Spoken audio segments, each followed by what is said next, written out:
Whether you're new to pool and practicing the basics, or a more experienced player performing drills to improve your shot making and positional play, the Drill Partner is perfect. What is up, everyone? Welcome back to another edition of Dogging It. Molina Mike here, and we got a great show in store for you guys. I don't know if that's the right background or not. I've been kind of like tinkering with some things and changing some things around, but we got two great guests. We're going to talk WPBA with Miss Chanel Lorraine, and then we're also going to talk WNT with Emily Frazier of the World 9-Ball Tour. So the schedule kind of got a little mixed around a little bit over the last 45 minutes or so never a dull moment by any means, but we're going to roll with it. Also, of course, the main guest we got for today is the Hall of Famer himself, Michael Panozzo. So we'll be bringing him on in as well. But we're going to start the show talking WPBA and the women's event out there at Iron City. I'm pumped for that because it's a new segment for the show, and I've been wanting to do more stuff covering like more things within the game, whether it's amateur pool or women's pool, or not just give the men some love. So anyhow, let me bring on in Chanel. If my computer wants to, be nice to me today, maybe I can do it this route here. Chanel, welcome back. How are you? I'm very well, thank you. How are you doing? I'm doing great. I am doing great. I'm excited to talk Iron City. I'm excited for the weekend that was. It was my first time really like diving into watching women's pool, so I'm pretty pumped. So yeah, it's going to be a great show. Yeah, I'm so glad that you were able to check it out over the weekend. I know you said that you were really paying attention and watching the matches all along. So I know there were some great games, so many break and runs, so much great play by all the top ladies of the world. So I'm sure that was pretty enjoyable to watch. For sure. From the couch, it was good. I had plans to stop on in there on the way if I was coming back from Derby with my buddy James Handshoe. And then plans ended up falling through as they tend to do from time to time. And so, but nevertheless, it was great sweating it from the house. There was some great matches. I was surprised, though, to start off the event when I was checking out the first couple of days. I know you guys have qualifiers. Is that like a normal thing for WPBA events? Sometimes there usually is some qualifying tours available so that new players can join. What you might have been talking about was the two-stage event for the Iron City Billiards Invitational, the Old House and Iron City Billiards Invitational, where we had 80 players. This event with 48 players in the first stage, and meaning that you had to get out of the first stage, be one of the top 16 out of that stage to make it into the final stage to join up with the 32 seeded players based upon WPBA rankings. So like from last year's rankings, then I'm assuming. Yes, they're updated every single tournament on the WPBA site. So they go by those rankings, the previous events rankings for the new invites and the new seeds. I've watched a lot of pool, watched a lot of champions, male and female, and I was surprised when I saw Jasmine in stage one because I was like, that's Jasmine Ocean. She's a monster. She's a world champion. And so what was it like seeing her out there in stage one? Just like all the other WPBA players, you have to be seeded and ranked in order to get into that top 32. So Jasmine, along with other players like Pia Filler and Drum from Vietnam, top players in their country, they're still having to come over for the WPBA and duke it out in stage one in order to make it into the final stage. Super cool, very impressive, Jasmine, grinding it out since Wednesday, played all the way through Sunday, and she's just a killer nonstop, amazing play all weekend. It's so exciting whenever she comes out and performs on tour or plays on tour. Yeah, no, for sure. I love seeing the best players in the world go and compete. I mean, that's number one. So it's great whenever you see these ladies come in from, all parts of the world.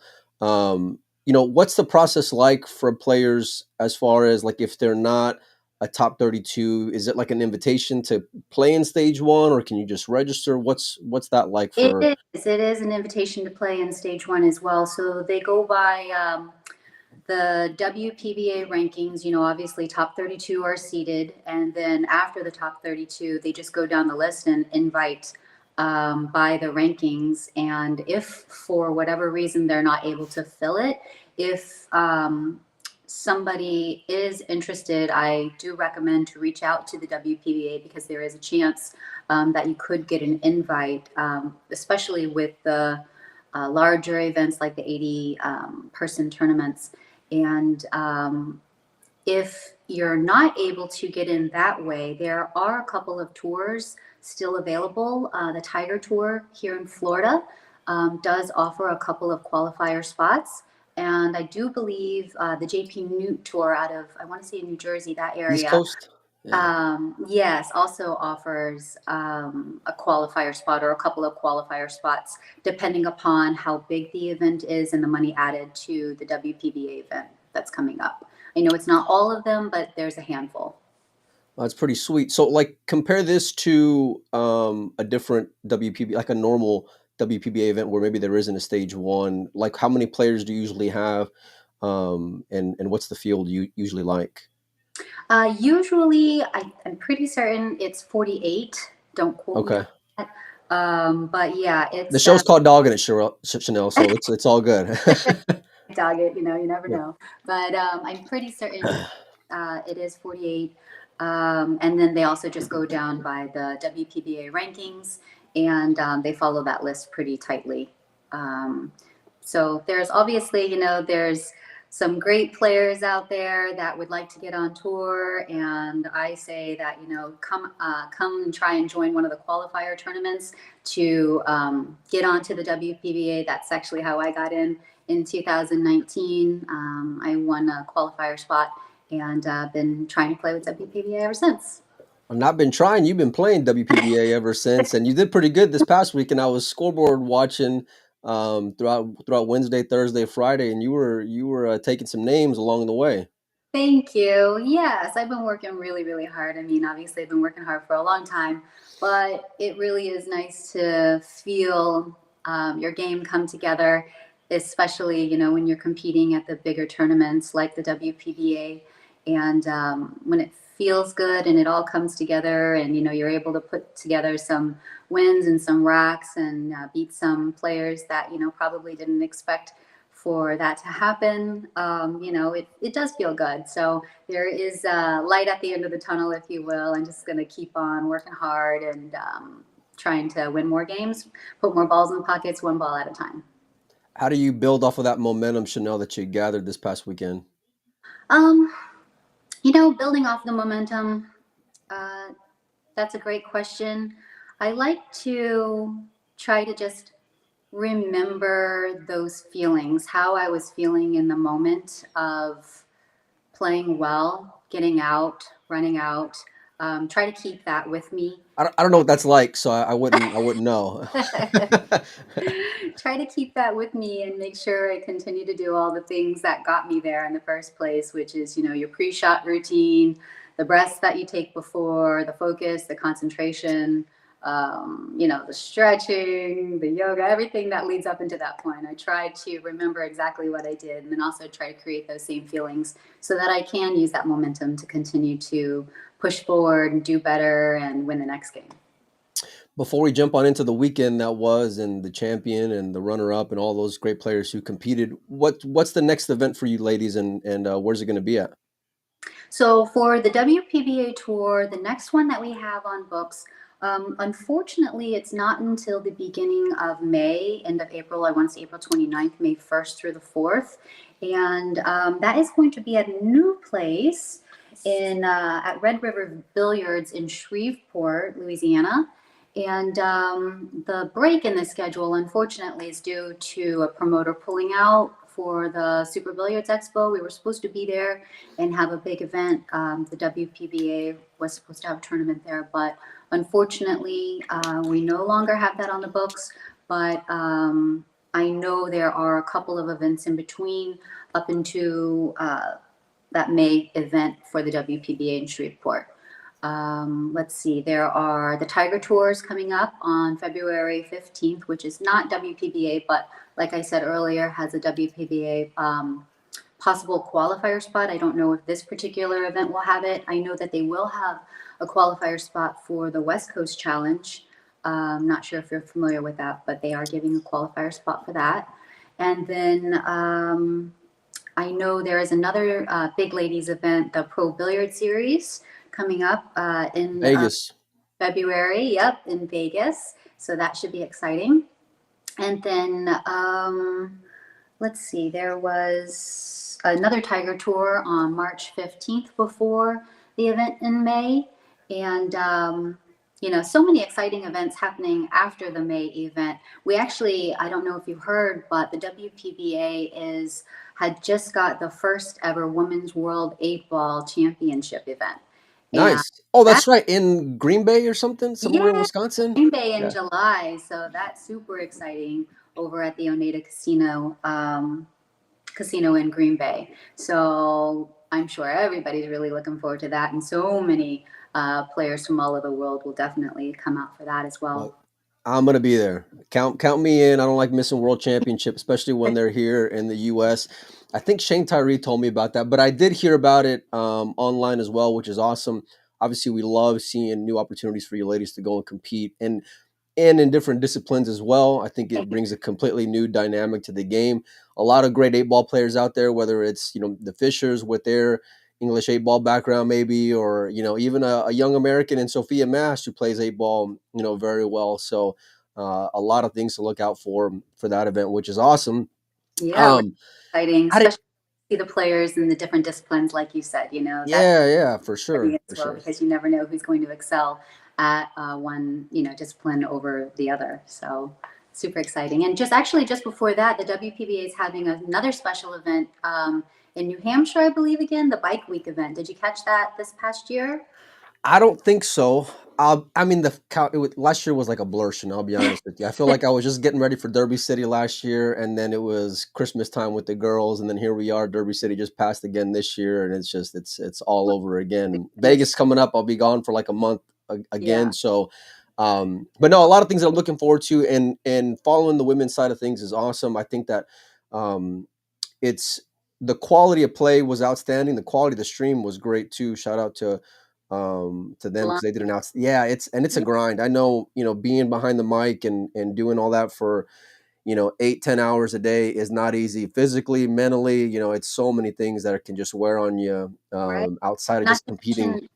Not to mention she's playing in it, Yeah, so that's what I mean. Like, how can you stay engaged here and then you got to go out there and be on as well? It is no easy task by any means, but they did an outstanding job, and the presentation was just awesome as well. So nothing to complain about in that regard. It was fantastic. And I'm excited for Vegas, seeing the women's event out there as well. Seeing this past weekend Christina and Jasmine battle it out, and I think Christina sent Jasmine to the one loss side earlier on in that event. Seeing Way battle it, Fisher was there. I don't think it was on the stream, but did you know that she had ran 5 racks? I want to say it was. Really? I think it was 6. I was told it was 6 by 2 other people, but I asked Christina after the fact, and she said it was 5. So ran 5 racks on Jasmine to send her to the one loss side, and and just before that, she said that she ran 4 racks on Kelly. That's insane. Wait a minute. Wait. So are we talking about Jasmine or Way here? Who did this? Christina Tkach. Oh, Christina did that. Man, she's playing so strong, man. It's crazy. Like, she seems so dialed in. You mentioned pre-shot routine earlier. That's something that I pay attention to a lot with these players. And it's mainly for, like, how do they stay with it when the days are getting long, Because you'll see players, and I've seen, like, Federer and Shane been talking about their rematch Tim Ball. Right. Federer's a robot with his pre-shot routine. But, like, you see after 8 hours of play that even he can get a little lazy because of fatigue, and it's natural because you're human and you're not robotic. But it's cool seeing Christina, like, put all the puzzle pieces together. I remember talking with her a couple of years ago, and she's had some, like, heartbreaking losses, but, like, to see her kind of deal with that and then go and just have an even stronger foot forward is just amazing to watch. You know, you mentioned the heartbreaking losses, and I guess what we see is like, all the break and runs, all the accolades, the world Yeah. championship, her holding up the trophy and everything. But those heartbreaking losses, I was just listening to the Huberman Lab again with Josh Waitzkin on, and he's a chess champion amongst other, champion against amongst other things. And he said that, the most heartbreaking losses lead to the transformational change. Hi there. You want to say hi? That leads to transformational change that leads to the biggest wins. So I think it's like in those heartbreaking moments where you have like you feel crushed and you feel like the biggest Right. failure, that really pushes you forward to make the change that you need to so that you can overcome that next battle. Yeah, I mean, look, something you girls are wired different for sure because, some people can let it go and consume you the other way, like in a negative way, and maybe drown you out a little bit because I'd imagine it is so heartbreaking. And then it's tough because the catch 22 of all this being online and, with fans and everything is that then you have everyone judging you, watching online and everyone's got an opinion and everyone saw you miss it during a big spot or whatever. But then to see redemption and her to come through like that, especially like I remember the World Nine Ball Championship a couple of years ago, and so just to kind of see those steps, and then now she's turning into just an absolute monster. Me and Mike had talked about before, like who are going to be the next ladies that are going to be coming up and taking, be in that same light like Allison and Kelly, and we talked about Christina as a part of that conversation, but to see it kind of come to fruition has been amazing. What's the matter, baby? You can have your chippies, yeah.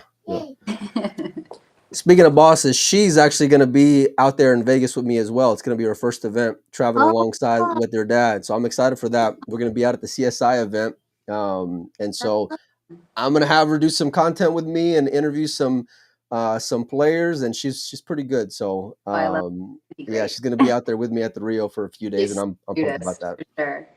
Yeah, she's awesome. But let's talk about that finals for a little bit, Chanel. What an amazing match it was. Let me ask you this: is WPBA it's double elimination except for the finals? Is that right? No, Or is it? it is double elimination. The finals, it's a race to 8. So stage 1 was a race to 7. The final stage was a race to 8, and the final match is a race to 10. And it is true double, well, not true double elimination, but yeah, it is until the final that it's just one race to 10. Do you think that's like a good formula? Be honest with me. I like it. Yeah. I prefer the longer races as opposed to the shorter races. Well, I I meant like in terms of like a double dip in the final, because I know that can make for a long night, but in right. this case, it's like I think Christina beats Jasmine early on, and then she was undefeated, but then she loses the final. But like she really would have had one more bullet left in theory. I know. I think as a fan, I would absolutely love to see, another match. Yeah. Um, But as I a don't competitor, do it for timing. I think it might yeah. just be something that they've always done with the WPBA is the longer race, in the final. But I'm not too sure. I haven't really questioned that before to see if they'd change it or if it used to be different in the past. I think you can make arguments like either way. I think for time, I can appreciate that side of it. Mhm. Just kind of putting myself in Christina's position a little bit. Not that I'll ever be there, but like in terms of having beat her once and then losing once to her, it would have great to see Right, a third right. So option true there. double elimination, right? Exactly, because it's like you got one more shot left in that barrel. You feel like Jaeger in the chat says I prefer long race, but I think 10 is too short. I think I can agree with that. Maybe even like an 11 or 13. If you're going to extend it out right. just a little bit, get your money's worth. But it wasn't short of drama or excitement. It went back and forth. I think Jasmine had an early lead, and then Christina came back and closed the gap a little bit, and then Jasmine was able to Pull seal the ahead. deal. Yeah, She was, they were exchanging racks back and forth. I was there watching, and I think it was, what was it, 8-7 that Jasmine had finally pulled ahead, and Jasmine was running out, and she got unfortunate. She hooked herself on the 6 ball. I don't know if you saw that. right, yeah. It looked like there might be like a glimmer of hope for Christina to get back to the table. Maybe, maybe not. But she kicked it in and got out. And so that made the score like 9-7. And then it was Christina's break. And these ladies never usually have a problem with like the illegal break. Maybe it was, I don't, the equipment was great. The balls, cloth, everything was great. But in this particular rack, she had just barely missed the legal break. I want to say it was like literally by this much, What are y'all playing out there, Chanel? 3-point rule? Yep, 3-point rule. Okay. So the tournament director actually had to come over and call it to give the rack over to Jasmine. So Jasmine had a chance when it was 9-7. She did not get out, and Christina finished it. So it was like 9-8. And then in that final rack, they were going back and forth, playing so many safeties, safety after safety. And finally, I want to say Jasmine, she made this brilliant 2-rail kick long, it wasn't even down short rail. It was, long down the long side of the table and just fired it in and got out. So it's pretty cool. No, that was the game before. But if you go back and watch, I think this last one, Christina was playing safe, and then there was a small window. So Jasmine made a great shot in order to get out on that final rack. I love that. You got to go and beat the champions if you're going to be the champion, and Jasmine did just that. And so it was nothing. It was a lot of tense moments, that's for sure, especially as Christina was mounting her comeback. And I'm like, look, I try not to fan out too much, but like when it gets tight like that, you can't help but like, get sweaty palms and get a little nervous and your heart's racing a little bit, even if you're sweating from the chair. They're not playing. Yeah, for sure. I mean, like you're human, and that's the part that I really admire when I watch, you top level players go and compete, because it's like it's to see the execution when the pressure really mounts up, and then consistency and things like that. That's what separates, all of you, and it's fun, man. It's a fun sweat to go and check it out.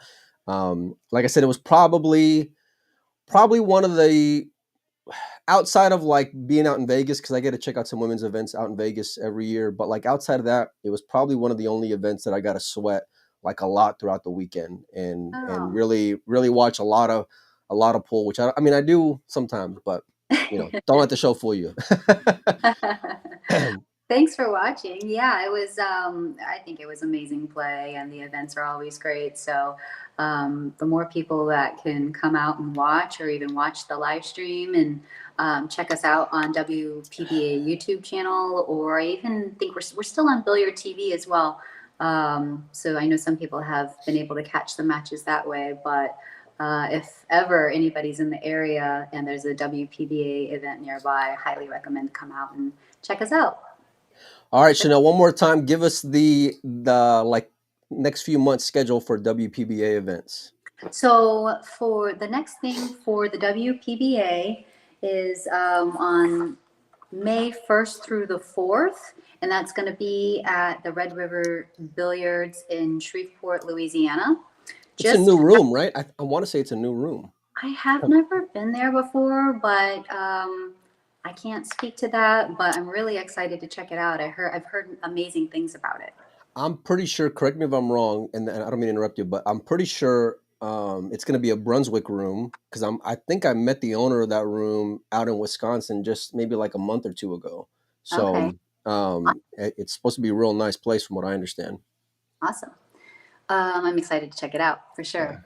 Bike Week is coming up on June 12th. I believe that's in Laconia, New Hampshire again, and that's a special event where there's like scotch doubles and some interaction with fans that come out. It's pretty exciting. That'll also be live streamed.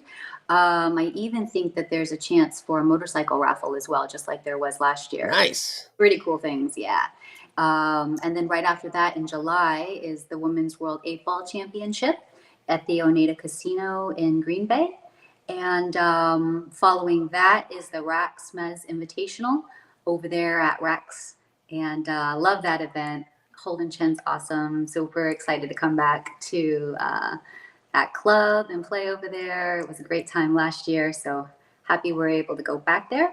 And I'm pretty sure we have 3 or 4 let's see, I'm so sorry, 5 events that are possible after the Raxmez Invitational. A few of them are still to be determined as far as where, but I know that they're in the works, and it's looking like things are going to happen for all 5 of those events. 2 of them being, or one of them being in Louisville, Kentucky, back at Rail Yard. Going to be in October. And then the last one being the Dr. Poole World Ranking event in December. And I think that's scheduled for the 17th through the 21st of December. All right. So can we get you to come back on again and preview some of those events, Chanel? Of course. I'd be happy to. I really appreciate you having me on, and excited to be here and happy to help out any way that I can. Listen, we love having you on. You've been great, and it's always a fun time.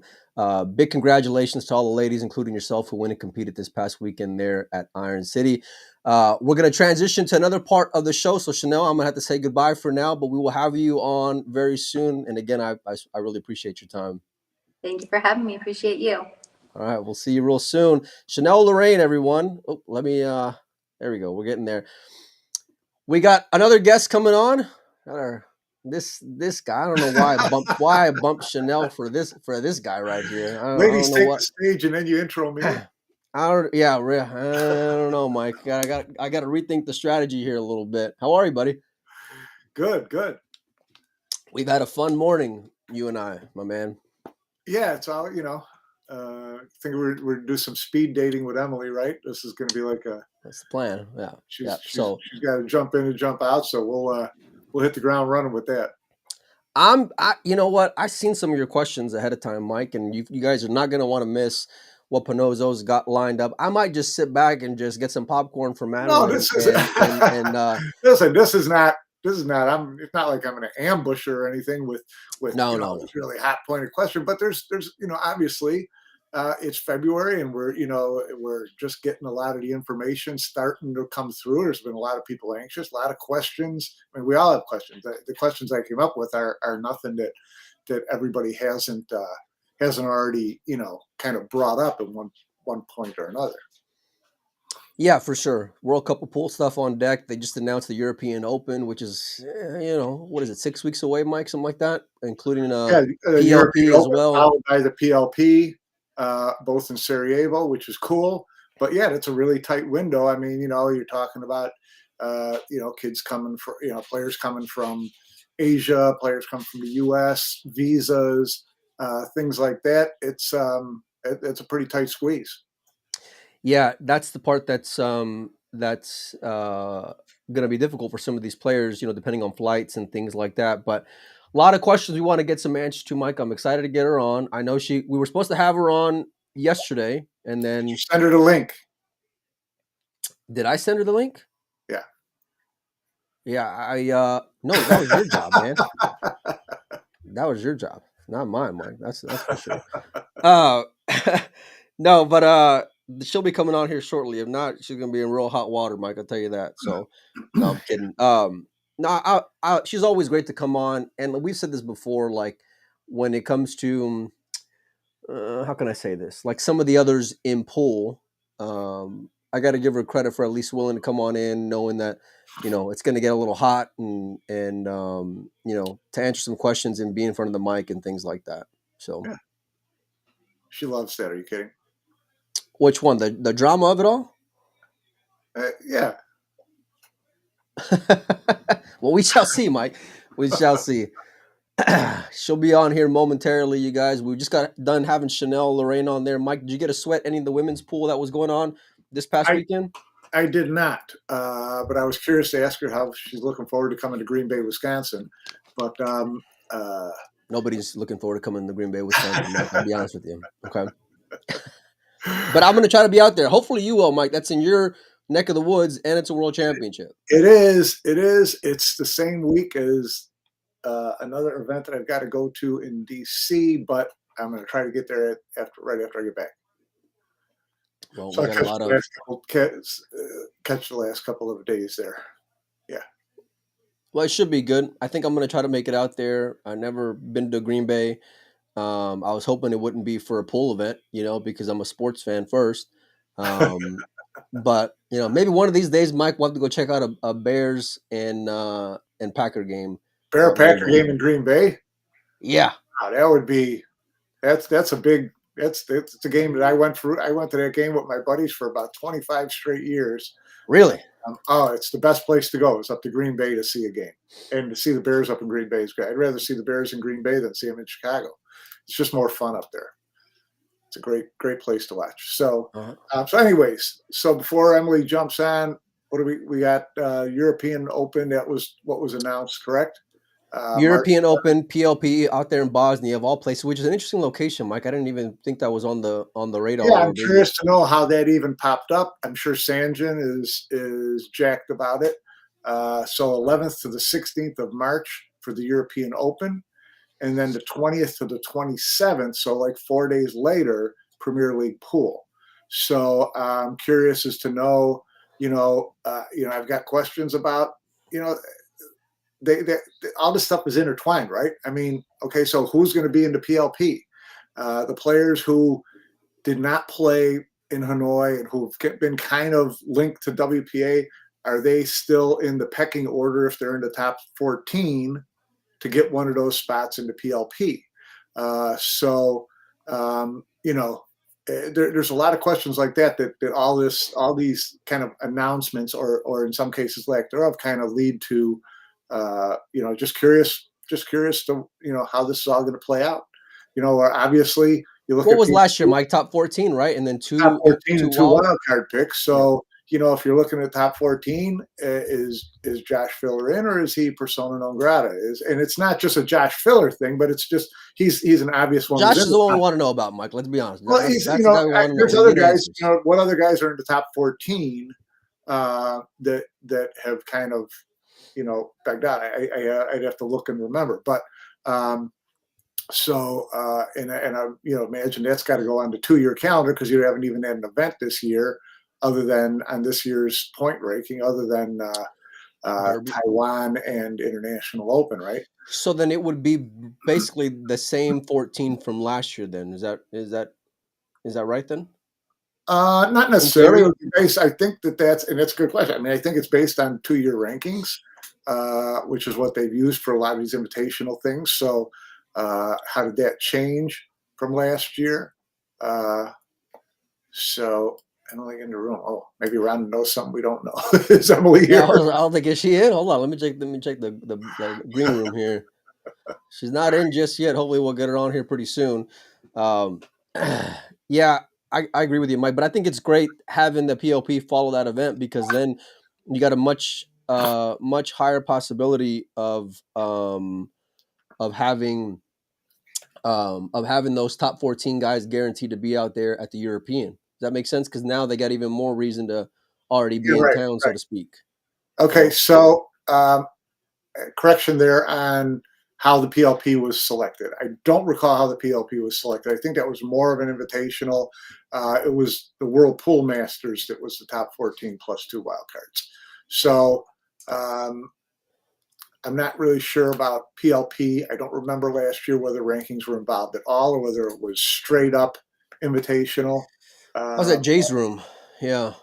Yeah. So we will, hopefully we'll be able to ask Emily that because we need to be straightened out on this stuff. World Cup of Pool as well, Mike. A big event that fans missed out on last year. So, want to see what the radar is looking like for that event as well. Especially having the Philippines win the event a couple of years ago, rather, to kind of piggyback that momentum.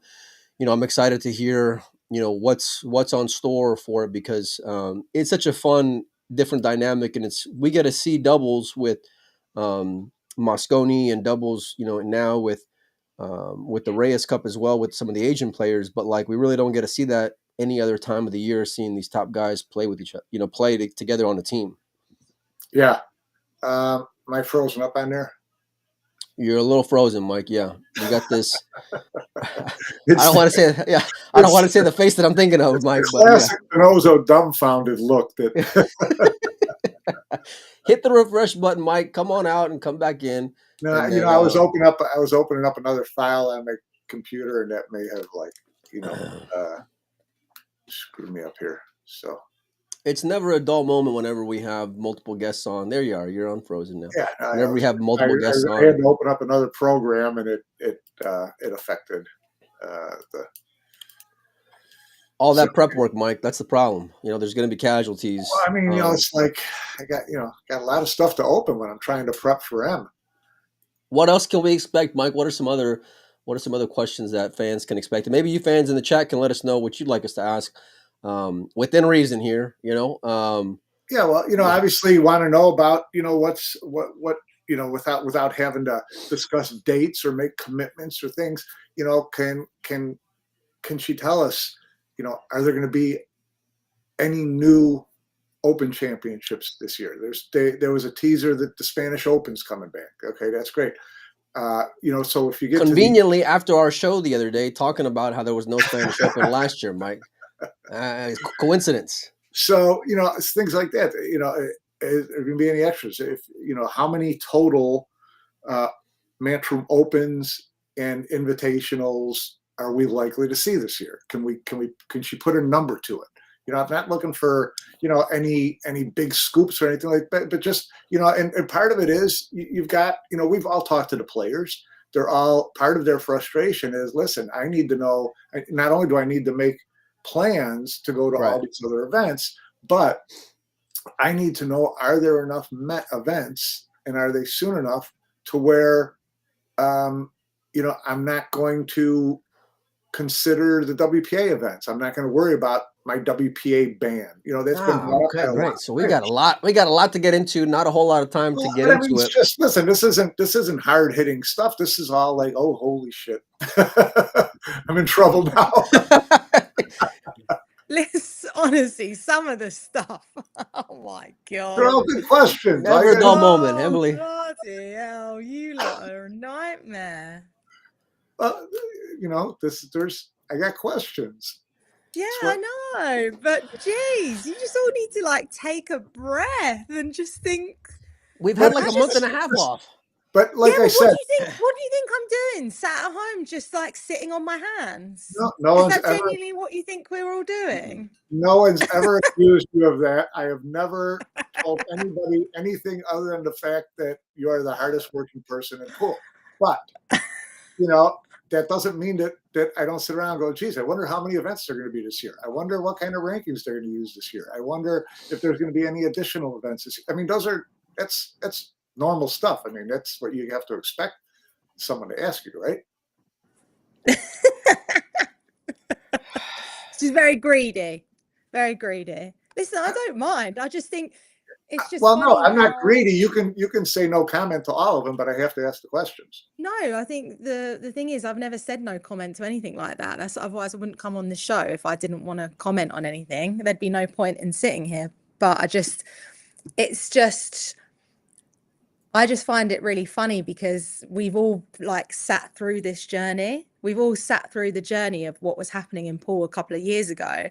And so I find it really humorous because listen, I know that we're late with the calendar, whatever I communicate to the players doesn't have to be public or anything like that. And I'm comfortable that, we've kept the players in the loop, and whether, you have different conversations, that's cool. But the players are my main priority rather than going online or, posting about something. But one thing that we've always been really good at is we don't announce stuff until it's confirmed and it's ready. Otherwise, we'd be going back on things, and we schedule announcements in for a reason, because we're working with partners on the ground who partner with Matchroom Pool and with the World 9-Ball Tour because of what we bring. And there's a reason why we have major announcements, because we're building drama, we're building excitement. Remember when we, Mike Panozzo, do you remember in America? I think it was really early days when I was kind of coming in, and I said, and we were talking about how players get into the Mosconi Cup. Right. And it was kind of how it used to be wild cards and things like that. And predominantly one of the reasons why we created the ranking And the way to get in was to create a talking point throughout the year, because we only had these 3 or 4 events. So I think it's absolutely brilliant that you guys are all sitting here talking about it, because we've obviously just keep delivering more and more stuff. Well, yeah, of course. That's the main point of all this, really, isn't it? That anticipation is a good thing. It's what you've kind of pushed everything towards. Is okay. We're looking forward to the calendar. We're looking forward to this. We're looking forward to new events. That I get that part of it, and I get the part where you don't want to announce an event before it's dialed in. By the same token, if I'm a scheduler or a player or whatever, I would like those. It would be, and I'm not telling you anything you don't already know or that you don't already feel, but you'd rather hear about it before the year starts, so you've got some inclination as to what the year looks like in terms of decision making of where you're going to go, where you're not going to go. But the thing is, I respect that, but just because we're not announcing something doesn't mean that we're mute to the players or to scheduling. One of the first things we have to do is schedule in with broadcasters, as you know. So things are happening behind the scenes, and it just because we're not voicing it on social media or coming out with certain stuff or replying to like journalists or anything, is because we're just working hard and we're communicating with players. Like I said, I'm comfortable that we've communicated with the players, and one thing that we've always said is that our door is always open to any of the players, and whether they've said anything different to you than what they've said to any of our team, then that's a different story. But listen, I get it. The calendar is late, and it should be a lot sooner, and it will be a lot sooner next time. But it's something that we just work on for next year or later on this year. It's just there's just a lot of moving parts, and all we're trying to do is, look, I could have probably announced the calendar with 6 events in the UK a month ago, but we're not going to be lazy and just take the easy route for everything. We want to make sure that we're going, we're putting the events on that's going to have maximum exposure, atmosphere, and things like that. And we've got so many things that are on the table at the moment, and there could be one thing that's holding something up and stuff like that. But it's just the way of the business. It's just the way of life. And unfortunately, everyone's just going to have to be a little bit patient. Yeah. It's my middle name. Oh, bloody hell. Well, okay. So you did announce today there was the announcement of the European Open in Sarajevo, followed by the PLP. And are you? How exciting, by the way! 2 events back to back. Okay, cool. Now, so how did Sarajevo come about? Look, it's one of those territories that has a demand for 9-ball. We knew that because we did a 9-ball ranking event a couple of years ago. We know that we've got a lot of juniors, especially like coming from the Balkan region as well. And, we've got the likes of pro like Sanjin, obviously, that's in Sarajevo in Bosnia. And it fits to take it to a territory that is excited for the event. And, the European Open was great in Fulda in Germany, but unfortunately there was just like things weren't working out with the venue, and we decided to make the change. The European Open is such an incredible event. It deserves to be in a location that has prestige linked to it, that, the sort of things that are going to be tied to this event with, for the players, what they're going to experience. And we're going to be, a big fish in a pond sort of thing. And that's what we want to do with our events. So it's fantastic. And to have the Premier League pool here as well is brilliant. And it's a new territory. So, who is the partner in Sarajevo, and what are they bringing to, enhance the event, make it more of an experience there? What do you mean more of an experience? Well, you're talking about you're going to do all these things, going to a place where you're going to be a big fish. Yeah. Well, it's a major sporting event.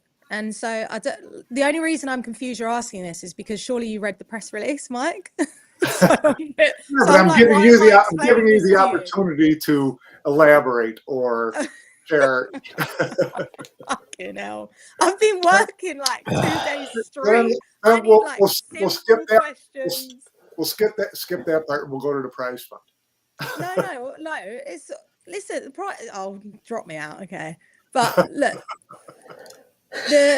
we've got a great venue that we're obviously hosted here in Sarajevo. What I love about it is that it's like a kind of US Open Atlantic City vibe where you've got the hotel on site, you've got the venue. You can literally like cross the road. There's different restaurants. There's restaurants on site. There's gym. There's steam. There's sauna. There's a barber shop. Hairdressers for women in case any of the women are coming to play. And also there's going to be loads of marketing in the city as well. So we're obviously partnered alongside the Ministry of Culture and Sports. And they're super excited for such an incredible event to come. They've watched Matchroom Pool because of obviously when Sanjin finished semi-final for the Hanoi Open as well. And then obviously we've got the Hills Hotel here in Sarajevo. It's close to the airport. It's super like flexible with like the hotel for the players. It's just a really great setup for them. You know, a lot of the players have a lot of expenses when it comes to these tournaments. So it's about making sure that it's as cost effective as possible for them. And this place and what we've done here in the setup will allow that for them. I did mention the prize money because you mentioned Yeah. the first place now is going to be 40,000, but the overall prize fund is the same as last year. And Yeah. So, what was the thought process in changing? Some of the other money has moved toward those top 16, top 8, that type of thing, making those all a little bit better. I'm guessing that it comes from the back end. What was the thought process in making that change? It was just simply talking to the players. The only time that we ever really make a decision is if there's a commercial decision that we need to make. Then if we feel like we need to consult with the players, then we will do. Or a ruling decision. So similar to a couple of years ago when we changed the breaking rule, that was something that we gave to the players to all have their opinion and their feedback on before we made any changes. Similar with the prize fund breakdown. Whilst I appreciate that there is a percentage of players that will not like the change of the breakdown, the majority of the player feedback that we received was that we were paying out far too much. So that's why we changed it. It's not a way of trying to manipulate, as though we're putting more money into it. We're not. It's still 200K prize fund, right. But it was just player feedback. And we want to, I'm not saying that everything the players say is, gospel, but we listen. And that's the most important thing. And you know what? We think that they were right in what they voiced. So we're going to give it a go. But I think one of the most important things that we can't forget about is that it's $500,000 for the US Open this year, which everyone seems to keep bloody forgetting. Not forgetting that at all. I think it's great that the US Open is going to be. Mike wasn't there, so he don't remember that part. Everyone's forgetting. Like it's $40,000 up top. That's a decent prize for the Open events, but the US Open core, like that's. And what you also maybe didn't catch on at that point was that the breakdown is the same as to what we've applied for the Opens this year. So we kind of made that decision go at the US Open. We won't be paying past 64. Yeah. Correct. Okay. So that's why we did that breakdown because we listened to the players, but we've gone heavy there. So we wanted to apply it to the rest of our Open events. Yes. And listen, if we go to a territory and we get big sponsors on board and the events grow like the Moscone Cup, like the US Open, then we can put more into the prize money. But everyone just needs to be a little bit patient, building a tour, and it doesn't happen overnight. Is there any concern? I imagine that the only real concern would be that those players who, fill in that back half of the field that used to think, well, if I get into the top 120, at least I get my 500 back or something like that, that it will affect filling those 256s? Oh, gosh, no. Do you know how many open spots I already filled today? 64 for the European Open. When did we announce? 3 hours ago? No, 2 hours ago. I've already 64 spots, and that's because I don't want to give out any more because I'm nervous about it. So there's 128 pros that have a deadline to obviously sign up by, but 64 open spots have already gone. So, and that's obviously $250 entry fee. And also you got to remember that obviously our mission has always been to reduce the entry fee. One of the player feedbacks was, pay up higher, or why don't you increase the entry fee? And we sat there and we thought about it, and we were like, well, yeah, we could make the opens $500 and all of the players put in an extra $250 to pay out more. But that's not the philosophy that we believe in at Matchroom. And we're trying to reduce that. US Open used to be $1,000. It's now $750. The opens are obviously $250. So we felt the right move to try, whilst we can't increase the prize money yet for the open tournaments. If one of the opens is more successful than another, then we will increase the prize money when the time is right. We won't increase them all at one time. We will just do it when it works. So per event, yeah, but I'm not worried about not filling the field. I think that we tried to do qualifiers last year to fill the field, to make it more of a fairer way to get in, because a lot of feedback was if it's just an open link, then some of the players don't get in. So we tried to go the qualifier route. It didn't really work. That's why we weren't filling the field out. But when it comes to open spots, like I said, a couple of hours, 64 players, open spots in the unseeded section, that's already gone. So that's outside of the 128 top players. Yeah. PLP will be following that right away. Yes. I didn't see a prize fund for the PLP. The same as last year? Yes, I believe so. Okay. Yeah. Unless some big sponsor wants to come on board, and then we can up it. But Logging for the it. time being, Logging it might be a good option. Yeah, you got 100K floating about. I seen the way she travels. I can't afford her. That's for sure. So, All right. Listen, PLP, if you ever fly on a Wizz Air flight at 6 a.m. in the morning, and then have meetings all day, then I you can tell me imagine. that you fly how I fly. Yeah. No, I'm not. That's for sure. PLP will be selected completely invitational. Yeah, all invitational. Okay. It's a TV event at the end of the day, and I like Premier League pool because it's hard, because you've got like a Whirlpool Masters event that's also 16 players. PLP's kind of like a bit of a different vibe. I think that Premier League is a really great platform to see a different player that you wouldn't essentially see in like a Masters event. Maybe like when you get to like a last 16 of one of the opens, so a player like that kind of deserves an opportunity in like a race to 5 format. So yeah, going to be invitationals, and no, I won't tell you what players are in it yet. We do know the players. Sanjin's in it, that's for sure. We can guarantee and depends how many tickets he can sell, to be honest. There you if we start selling some tickets, then he's got a spot in Premier League. But none of the players know yet. We have actually been setting up some calls for the players. So, not everyone even knows that they're competing in it yet. Okay. The reason I asked about invitational or based on rankings is that I'm curious what you can tell us at this point about how the rankings will go this year relative to, a lot of these invitationals you've used the 2-year ranking process, correct? And obviously there are some players in there who didn't play in Hanoi, who have kind of taken a WPA route.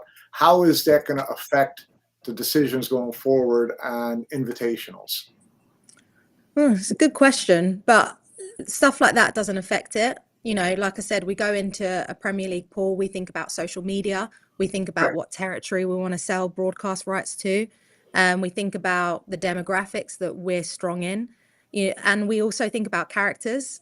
We brought Earl Strickland into one of our Premier League pools, and it gave us some of the best viewing ever. So look, things like that don't affect it. Yes, we've gone more of the invitational route for this year. It's just, look, we're learning as we're going. I'm not gonna lie about it or try and sugarcoat it. But the rankings that what I feel everyone's getting stressed out about is that there's all these open tournaments and everyone wants like more invitationals because obviously like they're the sexy tournaments. They're the ones that the prize fund is guaranteed. Yeah, okay. I want to play in the Moscow. I would love to play in the fucking Moscone Cup. I want 20 G's landing into my bank account. I want my plane ticket covered. I want my hotel covered. I want my family to get VIP, which by the way, the players VIP, the players' friends and family get into VIP. It is a great event to get into. However, the tour isn't built on invitational. There's got to be a stepping stone. There's got to be an order of merit. And what we're doing is we're adding open tournaments. Yes, there are going to be more open events this year, and we are announcing more. Yeah, we are. Don't worry. Okay. That was next question, but go ahead. Check. I think, we're not.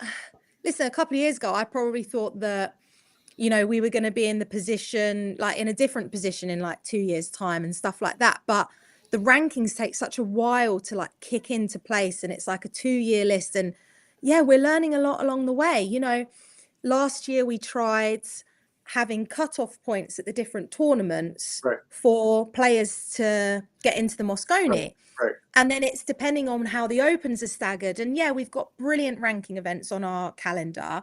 And Henry's been working really hard to get loads of third party on there, but he's streamlining those. Now, we don't want to make a qualification based off of an event that's not one of our opens because we're the ones that give the most exposure. So, you know, there was the brilliant moment that Mickey Krause got his European Open. He got his Moscone Cup or Reyes Cup, I've forgotten, jersey at the European Open. So we want to create that platform where it's more exposure. However, maybe, you know, it's the top 3 that qualify after a tournament that's a lot closer to the Invitational. We're not sure because, you know, we were in this position a couple of years ago where we didn't have a non-stop talking point throughout the year. Right. And the reason I say you two are greedy is because you're so used, like you've gone from, there was no podcast that existed 4 years ago. Was there like no real podcast? Well, there, you can say there's not really one this year either. You know. Well, no. Look, still waiting for the first one. Melina, I'm being serious. Like, you've now got a podcast that has sponsorship attached to it. You come live to like the Moscone Cup, and you're now like communicating to the fans, and you've picked up a really great following on social media, and I think that's brilliant. Now that comes from content. Now, we've got to be pushing as much content as possible, and we're aware of that. And that's why I'm saying you're greedy, because all we're doing is shoving more content down your throat. And then we're like, okay, we're working, we're busy. You're like, where's the damn calendar? Like, where is it? And I'm like, give me a fucking break. I'm trying really hard. But I respect that we're a bit late to the party. And I hold my hands up to it. It is not down to, you know, going on holiday and things like that. There is just a lot of moving parts, and we're trying to have the best opportunity for these players, and we're trying to structure it. We're trying to streamline. We're trying to communicate to them. This is the pathway. This is what's happening. You know, we don't want to have a Whirlpool Masters. As much as I love the UK, I'm a true Brit, but we don't want to have the Whirlpool Masters staged in a venue in the UK with 50 people attending. That is not moving the sport forward. So let's focus and make sure that we're going to territories. And, you know, we've got lots of venues and things locked in, but it's about, okay, can we get another sponsor over the line? Can we push the prize money for that? Can we do this? Can we do that? So that's why I say that you guys are being greedy, because we're giving you so much more content and you're used to it now. And we've been quiet for a little while. I don't mind being greedy. I mean, that's I don't mind being greedy.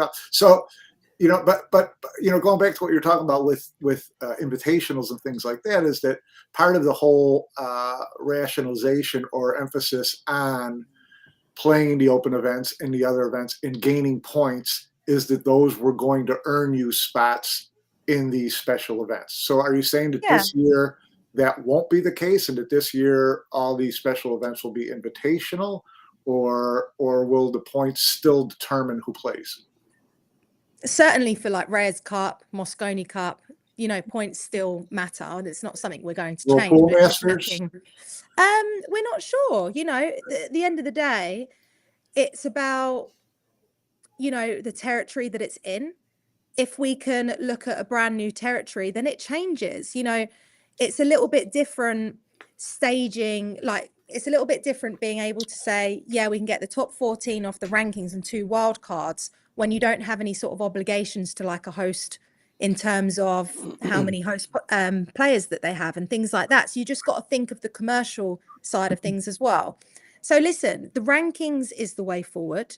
They're not nowhere near where they should be, but we always honor the rankings. Whenever, even if it's an invitational event, we take a step back and we say, okay, but who finished higher here? How is their ranking status for here? So it's not like that we dismiss the rankings. It's everything that we preach, but we can't kid ourselves in thinking that they are a lot more mature than what they actually are. Okay. Will there be a World Pool Masters and a World Cup of Pool this year? Oh, bloody hope so. Otherwise, I feel like I've failed in life. I mean, like the World Cup of Pool is, I feel like it's, if someone says to me, what's your favorite event? The World Cup Pool isn't like the first at the front of my brain. But when it's happening, I'm like, oh my gosh, I think the World Cup Pool is my favorite. Well, obviously, because it's that's Scotch something we doubles. missed last year. So it's like, this is what we want. Listen, guys, do you honestly think that I'm sat at home like happy that we missed the World Cup Pool last year? Like I'm devastated about it.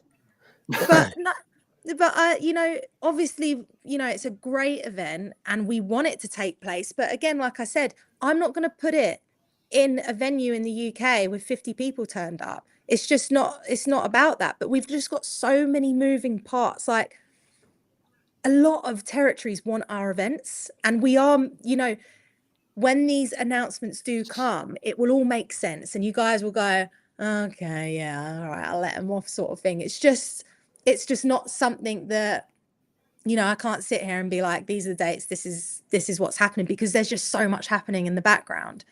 But listen, there is no one more devastated more than me, then maybe closely after Johan Chua and James Aranas. Oh, wow. So they'll be back. You did say there will be new open events this year. Yes. How many? Not telling. When can we expect an announcement? Will there be another open event in the U.S.? Because I don't know, Mike. I'm not answering that question. You must know, because you got to put the calendar. Of course I know, but I mean, I don't want to say it's 1 and then it's going to be 3. I don't want to say it's 4 and then it's going to be 3 or 2 or 1. Just listen, there will be more than last year, including the Spanish Open. There will be more than last year. So look, we're not in the business of announcing an event. And I think, and you'll agree with me, our track record doesn't show that. We don't have a track record, except from the Spanish Open, really, saying we announce. That's why we don't rush announcements. Listen, we're a proper business. We're a proper promoter. We don't get, a lot of people get excited. A lot of other organizers do it. They get excited and they go, oh, let's announce this, but it's not actually concrete. Yes, it's there. The deal is there, but you've got to wait, and you've got to wait until everyone's happy with the partnership and with the announcement. So we don't have that track record of not following up with another event. And I sure as hell am not gonna, let me get that kind of reputation.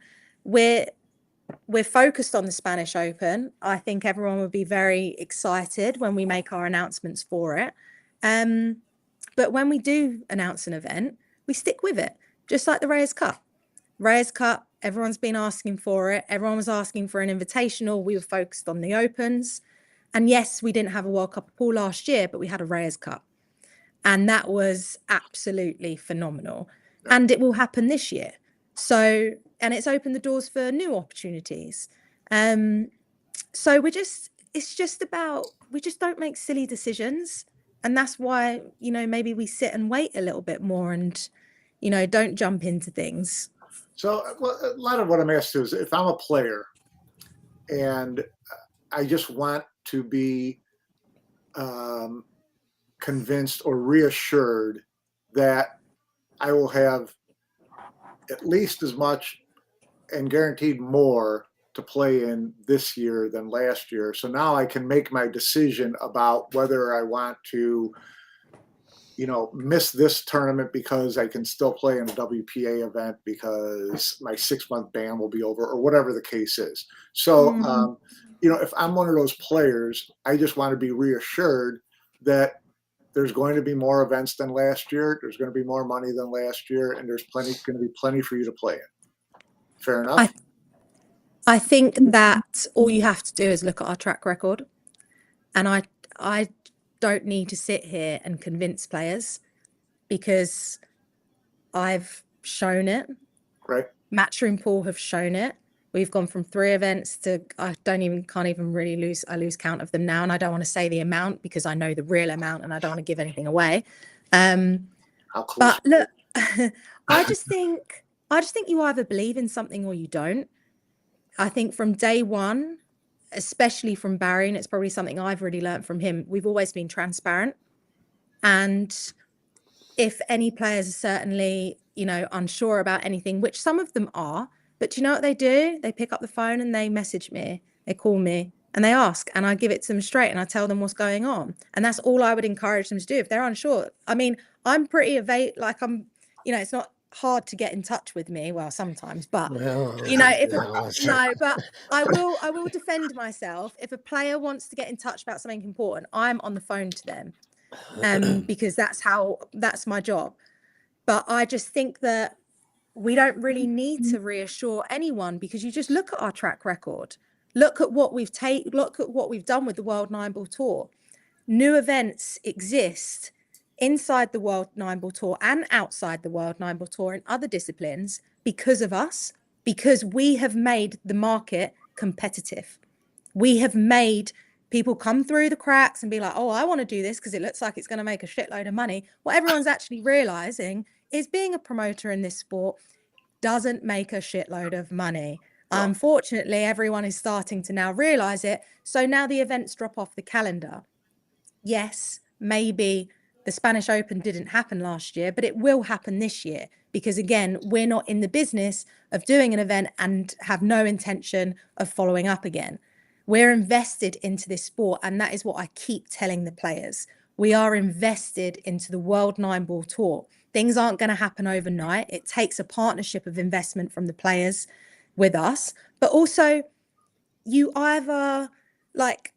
I truly believe that the World 9-Ball Tour will be an incredible success. I believe it because I see the figures of online television viewing figures when we go to a new territory. I see all of that, and I truly believe in it, because also we've got characters that the public would easily fall in love with that other sports do not have. We have the ingredients we have all these different ingredients that sports would kill for. Yeah, we will be a success, and I know that, and I truly believe in it. That's why I don't care that I don't have a life, because I want to put everything into this. I don't care because I know it will be a success. Now, you either believe that and you want to jump 2 feet in, or you don't. And if you're not diving 2 feet in, then you don't want to be a professional pool player and be the next Luke Littler or Michael Van Gogh in the darts industry. And it's okay. If you're 1 foot in, then step the fuck out. If you're 1 foot in, jump the other one in and come and join. It doesn't matter if you're not part of the tour. You can watch it from home and just be jealous about it. But listen, our track record shows everything. We are growing the tour.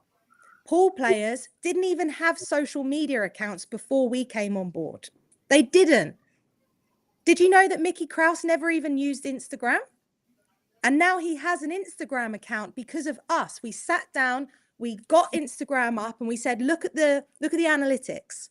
If you do this, you will get this. If you do this, start a YouTube channel, start this. Fedor Gorst brings a videographer around him. I want to be doing what Fedor's doing because he's probably making an absolute fortune. But do you see what I mean? You're either all in or you're not. I understand that. I don't think that we need to sit here and reassure everyone. Oh, don't worry, guys. There's going to be one more event for you to make your decision. Make your decision. I mean, it doesn't matter about whatever is happening around you. If it's bans, no bans, regardless, you've got to make a decision with what you're doing with your career, regardless of any other thing that is happening around you. You've got to make a decision. And if the players are unsure about that, that's their decision. Okay. And if they don't want to come on board, that's okay. Like, it's cool, because the sport isn't there yet. We don't have no LeBron James. It's not like that. Yeah, no, I get it. So listen, but if anyone is unsure, and one thing I've always said, pick up the phone and call me. Okay. So speaking of watching them, on TV and things like, what has the response been to WNT TV? Oh my gosh, really good. It's it's been really positive, and I know everyone's like, oh, territories and things like that, but I think it's a little bit tricky to do that launch when you don't have a live event coming up. Right.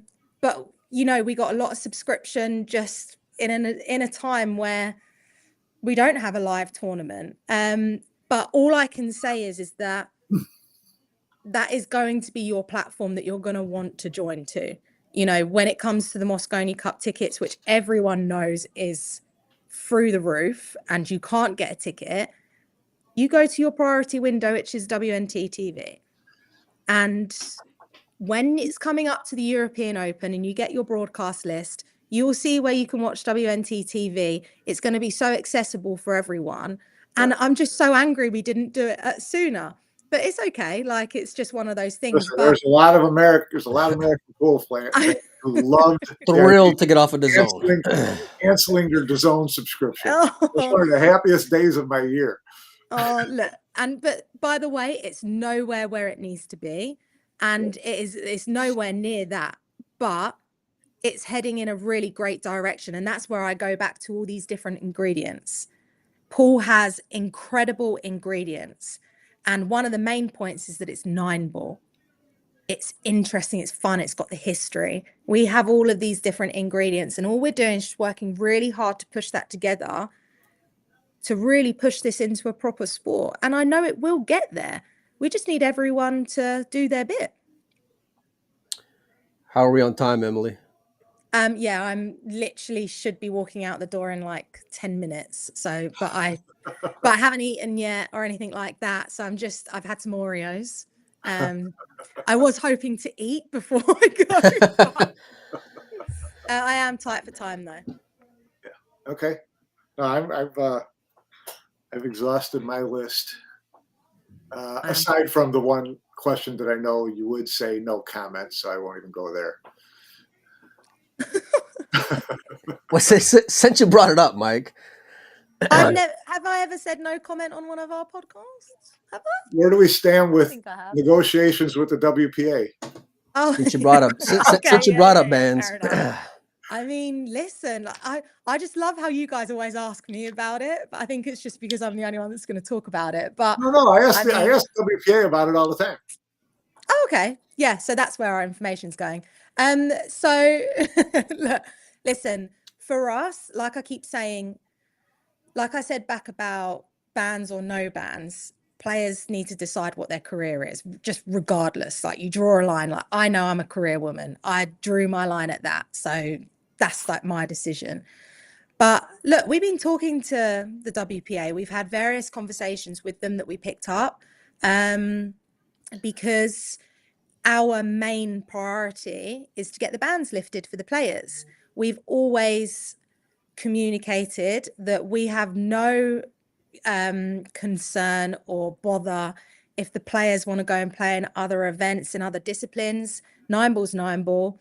We know where the exposure is, and we know, where the best events are, and we're not worried about that. So I'm more than happy for them to go to play in other stuff.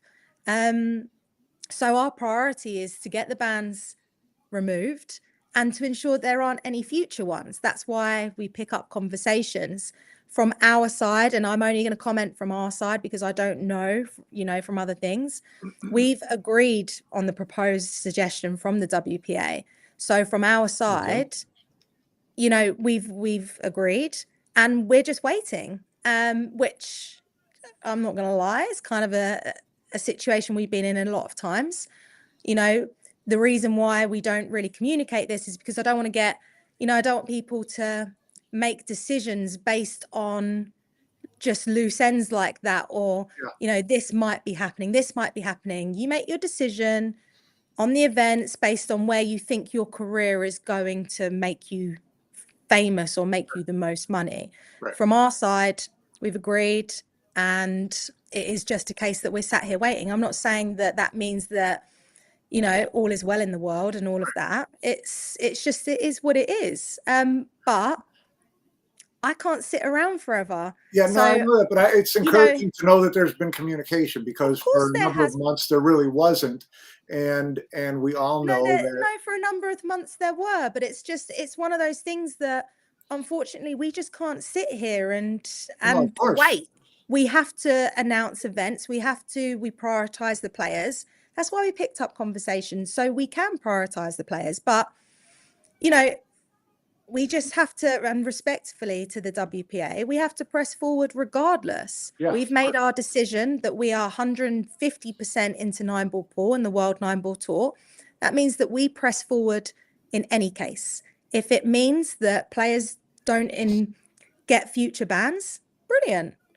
If it means that it doesn't go as to plan, the World 9-ball Tour still presses on and still grows. Okay. That was more than I was hoping, more than I was expecting to get out of that. Thank you. You're welcome. Mike, you got to have something to ask. Well, Mike, you came with some heavy hitters, so that's why I was just kind of sitting back and enjoying. This is just, to me, they were obvious questions. I'm glad that Emily was willing to talk about a lot of that stuff. Because one announcement leads to like 20 different questions. Okay. Of course. ELP. Okay, who's going to play in it? How much money is that? But we got to drip feed the information to you. We can't give you everything at once. Yeah, no. See, I'm not really good on. Wait that guy. Yeah, I'm not good on the drip feed. I'm a give it all to me right now. I'll get you out of here on this, Emily. Yes. What's Josh Filler's current standing with the World 9-ball Tour? Listen, he's received an entry pack to the European Open, so I think it's a case more so that it's probably with him rather than with us. Okay, fair enough. All right. So he's able to play in there. All right, Emily. Well, we know we were kind of short on time. We went above it, so we appreciate your patience and your time in that regard. So thanks a lot for coming on, as always. Have a couple Oreos and get to your next meeting.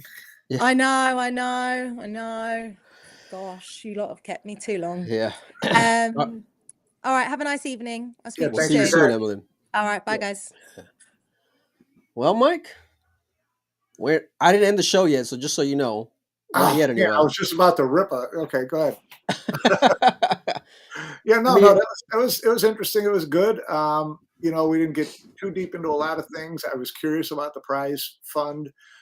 Interesting to hear that they don't think that it's going to affect the back end of the entries, which was my immediate thought was, if you take the money out of 65 to 128.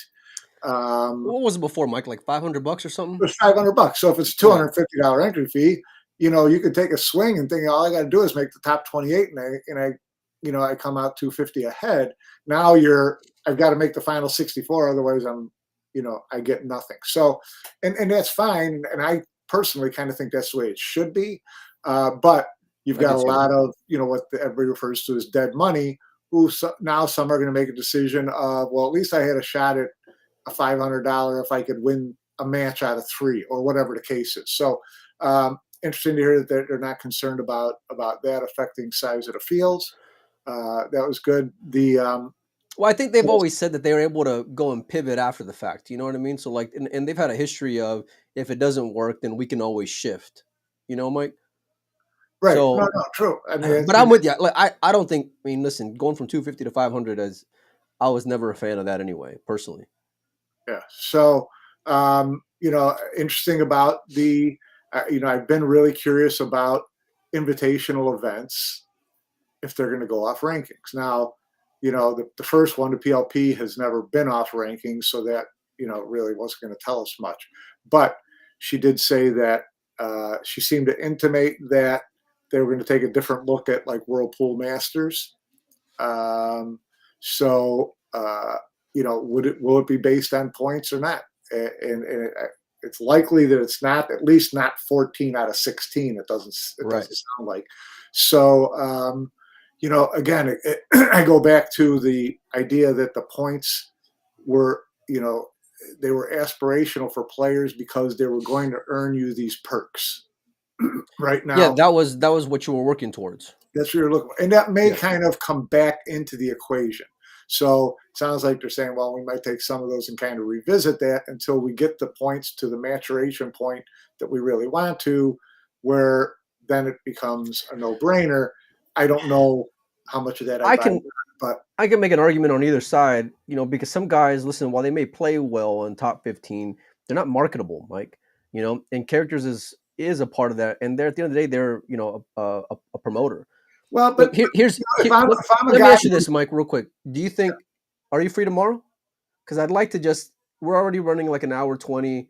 Maybe if we can have a full reaction show and just go kind of point by point throughout what we asked or what you asked rather in that reaction. If you're good with that, Mike. Yeah, I'm good with that. Yep. All right. So same time tomorrow, Batman? Tomorrow, let's see what I've got. We'll talk off air because I do have a meeting that I've got to be at some point tomorrow afternoon. I just don't remember when right now. All right. So keep your eyes peeled. The windows open. We'll have the time here pretty soon. We'll have a full reaction to the Emily interview. And we'll just kind of go from there. I hope this guy who's talking about like watching Stephen A. Smith is talking about you, brother, because nobody calls me Stephen A. Smith. Who's talking about Stephen A. Smith? Is someone in the chat? Yeah. Yeah, well, listen, it needs characters, that's for sure. Anyhow, thanks everybody for hanging out with us this afternoon. We'll be live again tomorrow and at some point. So anyhow, we'll see you guys real soon. And